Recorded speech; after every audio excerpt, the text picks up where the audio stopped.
Voilà, on a deux invités sympas. On a le maillot jaune. Le maillot jaune du Tour de France, c'est Lucie, d'origine américaine, mais qui vit en France depuis de longues années. Et Michel, ils sont ensemble dans la vie. Et ils sont ensemble sur ce Bike in Man. J'ai bien résumé, Lucie ? Oui. Michel ? Tout à fait. Alors, qu'est-ce qui vous a pris ? Vous êtes habitué des longues distances ? Vous les faites toujours ensemble ? Oui, depuis que nous sommes ensemble, que le vélo nous a réunis, nous essayons de participer à toutes les épreuves d'ultra-distance en duo. Qu'est-ce qui vous motive l'ultra-distance, le duo, de faire tout ça ensemble ? Lucie ? Je dirais la découverte. C'est bien un travail d'équipe, mais c'est aussi la découverte d'autres pays, d'autres endroits, de nouveaux paysages, de nouvelles aventures. Oui. Mais vous faisiez du vélo avant de connaître Michel ? Oui. Aux États-Unis ou en France ? En France.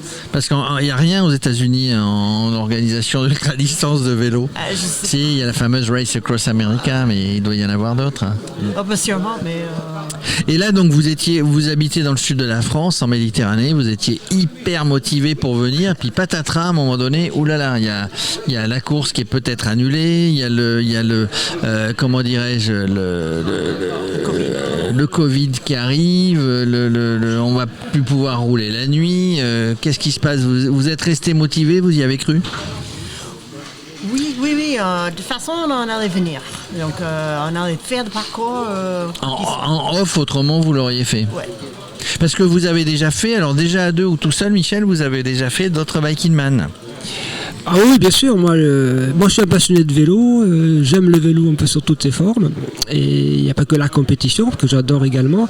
Mais tout jeune, j'ai toujours aimé voyager en vélo. Donc c'est assez étonnant parce qu'un compétiteur, en général, n'est pas très randonneur ou cyclotouriste. Moi, j'ai toujours aimé les deux. Vous étiez ce qu'on appelle un sacochard. Ça vous parle ce terme ? Sacochard, c'est-à-dire qu'on partait avec les sacoches. Maintenant, ça s'appelle le bikepacking. C'est ça. Mais c'était donc vous aimiez découvrir des paysages tout seul ou en groupe, mais vous partiez à l'aventure avec le vélo et avec les éléments pour bivouaquer, pour faire un bon séjour. Tout à fait. J'ai été un peu le précurseur du bikepacking, je crois, parce que tout jeune, au mois de juillet, je partais faire le Tour de France randonneur, mais j'avais pas de grosse sacoche, j'étais léger. Déjà, j'essayais d'être efficace et donc je campais pas par contre. Je dormais toujours dans un petit gîte. Vous parlez du fameux Tour de France randonneur de l'US Métro, avec le pré-tracé qui suit toutes les frontières de la France, y compris maritime. Ah ouais, vous faisiez ça. C'est ça. Alors c'est vraiment le pourtour de la France. C'est pas le Tour de France comme la course de professionnels. Par les frontières. On suit les frontières, on suit les côtes et ça fait exactement 5000 km. C'est un sacré Tour de France. Lucie, vous l'avez fait, vous, le Tour de France randonneur ? Non, de longue distance en vélo, pour moi, ça a commencé en 2019, l'année dernière. 2019. Oui, avec Paris-Brest-Paris. Bon, vous avez fait une fois le Paris-Brest-Paris ? Moi, oui. D'accord. Michel, vous l'avez fait 3 fois. Oui, 3 fois. C'est autre chose, c'est une autre gestion, c'est 1200 km aller-retour, des villages en fête. Tout à fait. Le Paris-Brest-Paris, c'est vraiment l'Olympiade des randonneurs parce que c'est international. Il y a 73 nationalités. C'est ça, il y a 60% d'étrangers, ça parle toutes les langues, on est 8000 au départ, ça n'a rien à voir, c'est vraiment la cerise sur le gâteau. C'est beaucoup moins compliqué parce qu'il y a des contrôles tous les 80-100 km où on a tout à notre disposition, donc ça simplifie beaucoup les choses, on n'est pas en autonomie complète finalement, et c'est vraiment la fête du vélo, on roule un peloton. Voilà, le drafting. Pour revenir sur le Bike in Man, parce que c'est quand même assez important au niveau de Radio Cyclo, la radio officielle de cette belle journée. Est-ce que vous pouvez nous dire un petit peu comment vous êtes préparé en duo et en couple ? Le Bike in Man, c'est moi c'est mon 3e, Lucie c'est son 2nd, et on a vraiment apprécié cette épreuve parce que le délai est relativement large, donc on peut aussi bien le faire en mode course comme on peut le faire aussi en mode randonneur. Nous on a choisi le mode randonneur sportif, disons que on cherche pas à faire une énorme performance, mais on aime bien aussi le faire dans un délai raisonnable. Et on est très motivé par ce petit quand même côté compétition quand même, hein, il faut pas le rejeter. On se met un objectif, on essaye de se tenir. On avait tout à l'heure pareil un couple qui disait l'objectif c'est d'être par exemple ça va partir demain, c'est d'être au premier checkpoint avant 21h. C'est un sacré objectif, hein. Faut y aller. Hein. Oui, non, justement, en plus avec cette difficulté de couvre-feu, donc c'est assez pointu finalement, donc il va falloir ne pas être trop gourmand, il va falloir ne pas il faut trop... savoir gérer, gérer son effort, voilà, gérer nos arrêts, etc. Là, on a réservé un gîte à Tonza, on a donc 262 km à faire, et va-t-on y arriver avant 262 km qui grimpent. Hein. Énormément de dénivelé. Cette étape de 300 km, il y a 6 mètres de dénivelé, c'est quand même très très exigeant. Hein. C'est pas courant. Donc heureusement qu'on habite dans une région montagneuse. Oui, vous êtes habitué à grimper avec Lucie. Habitué à grimper au-dessus de Nice, etc. La ville du Tour de France cette année, 3 étapes, la ville départ du Tour de France. Alors Lucie, un petit peu angoissée. Il y a eu les contrôles. Vous avez contrôlé les vélos, où on est tout à fait serein la veille du départ. De toute façon, c'est Michel qui s'occupe des vélos. Donc, Michel a tout bien préparé. Voilà. Vous, Michel s'occupe de tout. Vous montez sur le vélo et vous pédalez. Voilà. Vous pédalez. Allez, on donne le rythme. Est-ce qu'on se remonte le moral à un moment donné, parce qu'on sent qu'il y en a un qui pioche un petit peu. On est là à deux pour se remonter le moral. Moi, je dirais que oui. Hein. Oui, bien sûr, hein, vraiment un binôme. Hein. Et puis, Lucie est quand même à un très bon niveau en vélo. C'est quand même une sportive. Elle n'a pas fait que du vélo, hein, mais elle a été. C'était une athlète. Hein. Elle fait de la course à pied. Elle est habituée aux efforts longs. Elle a fait les Jeux Olympiques de Montréal en 1984. Non, Lucie, qu'est-ce que vous avez fait? Vous étiez une athlète de haut niveau? Non, avant de faire du vélo, j'ai fait de la course à pied. Donc, à un moment donné, j'étais dans l'équipe nationale américaine de 100 km. D'accord, 100 km. Donc vous avez une notion d'endurance, vous avez un corps qui sait ce que c'est que d'aller plus loin presque que ses limites. Ouais, des 100 km, des Ironman, j'en ai fait. Donc là, le petit Bikerman Corsica, c'est de la rigolade. Hein, on peut tomber, tout va bien. On a le mental. Hein, le mental fait partie de la préparation. Nicolas. Je trouve ça magnifique, voilà. Bravo à vous pour votre participation. Mais les maillots jaunes, hein. Exactement, c'est ça. Les maillots jaunes, ça, on lui enlèvera pas. Bientôt, elle sera peut-être maillot de meilleur grimpeur. Mais maillot à poids. Moi, j'avais une question. Pas pour nos invités, mais une question pour toi. Parce que c'est une question en fait que je me suis posée toute cette nuit. Excusez-moi pour les auditeurs, je sais pas où est la caméra, elle est là, non, elle est là-bas. Elle est là-bas. La question que je me pose, parce que tout à l'heure, Michel a soulevé la petite phrase qui m'a de suite interpellé.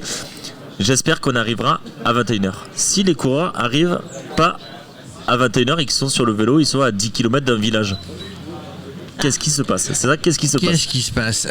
Vous avez imaginé, vous, cette situation? Moi, je me dis, alors après, je ne suis pas préfet, je ne suis pas ministre, je ne suis pas préfet, je ne suis pas ministre de l'Intérieur, mais quand on est dans une tente, on est à l'intérieur, on n'est pas à l'extérieur. En fait, le couvre-feu, c'est de ne pas être à l'extérieur sur la voie publique entre 21h et 6h et quelques du matin. Donc, est-ce que vous imaginez que vous pourriez vous trouver dans une étape, ne pas être arrivé à l'hôtel et vous poser la question d'où vous allez vous poser finalement? Moi, je me suis posé la question. Déjà, on n'a pas de tente. D'accord. Vous savez, dans une épreuve comme ça, il faut être le plus léger possible et ne manquer de rien. Donc, c'est ça là, un peu l'astuce. Donc, c'est pour ça qu'on est souvent attentif à la météo. Donc là, on est équipé pour la pluie, forcément, mais on n'est pas équipé pour s'abriter. Donc ma réflexion, c'est on n'est pas à l'heure, qu'est-ce qu'on fait? On va se trouver un abribus, on va se trouver un porche, on va se trouver une chapelle, on va se trouver une église pour dormir. On va essayer de se trouver un abri, tout simplement. Donc, et puis on enfile notre bivy, notre couverture de survie. On met toutes nos affaires les plus chaudes sur nous, et puis on va se coller l'un contre l'autre, et puis voilà, on va passer la nuit comme ça. Pas d'inquiétude, coller l'un contre l'autre, vous n'aurez qu'une seule amende. Mais ça nous a déjà arrivé sur la route de Diable. Mais pour moi, l'angoisse, c'est que 21h à 6h, c'est long. Oui, parce C'est que long, puis- c'est trop long, parce que vous qui êtes habitué à ces longues distances, en fait, vous dormez peu. Le but, c'est de rouler aussi la nuit. Il paraît que c'est vraiment sympa de rouler la nuit. Mais du coup, là, c'est presque trop long pour vous. Ouais. C'est presque trop long. C'est trop long si on est obligé de dormir dehors. Donc, votre question de... Ah oui, c'est trop long si on est obligé de dormir dehors. Oui, C'est ça. D'accord. oui, dans les conditions dantesques. Donc, tout à fait, votre question sur le 10 km de notre hôtel, est-ce qu'on a quand même le droit Ben, vous continuerez. Moi, je suis sûr que vous continuerez. On va attendre le briefing Ah oui, On va d'Axel. attendre ce que va dire Voilà, Axel. je On va pense te qu'il- disqualifier non voilà. plus, il y a un tracker, Oui, on ne oui, va pas oui. tricher. Ah oui, parce que sur le tracker, on va voir que finalement, vous continuez à rouler alors qu'on est en plein couvre-feu. Ouais, Et puis, il faut se dire qu'Axel a pu obtenir cette autorisation in Il extremis. faudrait pas que derrière Voilà. des petits trucs comme ça, ça mette en péril cette organisation Voilà. où justement Tout à lui fait. demande à respecter, lui demande à tout le monde de respecter effectivement. Donc, par respect pour l'organisateur, déjà, il faut qu'on soit aussi nous clean, quoi, ce qui est normal. Bon bah écoutez, vas-y, il a la dernière question, notre ami le speaker officiel de la Fédération française de cyclisme. Qu'est-ce que vous avez à dire à Axel, l'organisateur, et également à tous les bénévoles, parce que ils ont un travail exceptionnel. Eh bien, écoutez, moi finalement, quand Axel nous a dit qu'il allait référer ça au tribunal administratif, franchement, j'y croyais pas.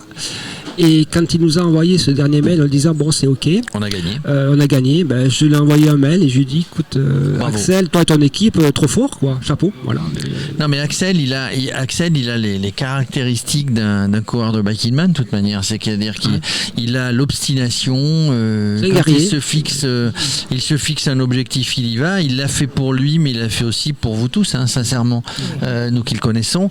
Il a voulu que cette course ait lieu parce que ça aurait été dommage que cette organisation, tout ce qu'il a fait avec son équipe de bénévoles, que ça n'ait pas lieu. Mais voilà, il a les qualités d'un fonceur, d'un entrepreneur, d'un gars qui part à vélo et qui part à l'aventure et qui va jusqu'au bout, quels que soient les obstacles qui vont être mis Tout à fait. devant sa roue. C'est vraiment magnifique. Mais il l'a fait aussi pour vous, pour lui, mais aussi pour vous. Bien sûr, je pense. Et on est très reconnaissant et je pense qu'on est très nombreux à être au départ et c'est vraiment Et grâce heureux à d'être lui là. et en même temps c'est pour le remercier quoi. Allez, on se voit au départ lundi 6h du matin, frais, dispo comme des gardons et prêt à partir. Allez, on croise les doigts, bon Bike-in-Man. Bon, Merci à vous, merci.